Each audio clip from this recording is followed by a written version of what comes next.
আসসালামু আলাইকুম আর নমস্কার বন্ধুরা, আপনারা সবাই কেমন আছেন? আশা করি সুস্থ ও খুব ভালো আছেন। আজ আমি মেয়ের আবদারে বানিয়ে দেখাবো এগ চাউমিন। দেখুন তো আপনাদের পছন্দ হয় কি না। সমস্ত ঘরোয়া উপকরণ দিয়ে আজকে বানাবো। বন্ধুরা, প্রথমে গ্যাস জ্বালিয়ে কড়াইতে সাদা তেল একটু গরম করতে দিলাম।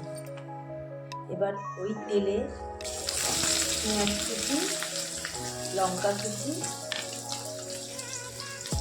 ঝিমঝিম করে কাটা বাঁধাকপি কুচি, গাজর আর ক্যাপসিকাম দিয়ে দিলাম। করে নেড়ে সবজিগুলো তাতে পরিমাণ মতো একটু নুন দিয়ে দিতে হবে। এবার সবজিগুলো যখন হালকা ভাজা হয়ে আসবে তখন উপর থেকে একটু আদা রসুনের পেস্ট দিয়ে দেবো।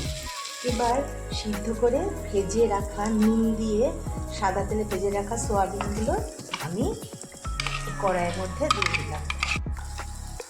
এবার এর মধ্যে আগে থেকে সিদ্ধ করে জল ছড়িয়ে নুন ও সাদা তেল দিয়ে সিদ্ধ করা চাউমিন কড়াইয়ের মধ্যে ঢেলে দিলাম। সব কিছুর সঙ্গে যখন চাউমিনটা ভালোভাবে মিশিয়ে ভাজা ভাজা হয়ে আসবে তখন উপর থেকে একটু টমেটো সস,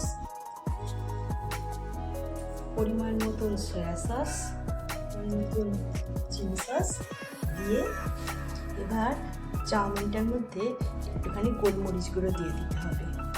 এবার অল্প একটু চিনি আর ভেজে রাখা নুন দিয়ে গোলমরিচ গুঁড়ো দিয়ে ডিমের ছুরিটাও এই চাউমিনের মধ্যে ঢেলে ভালোভাবে মিশাতে হবে। এবার বন্ধুরা, চাউমিনটা পুরো হয়ে গেছে। এবার একটা সুন্দর কাঁচের প্লেটে সাজিয়ে শসা, পেঁয়াজ, টমেটো সস দিয়ে গরম গরম বাচ্চাদের, বড়দের সবাইকে পরিবেশন করুন। দেখবেন খুব ভালো খেতে লাগবে।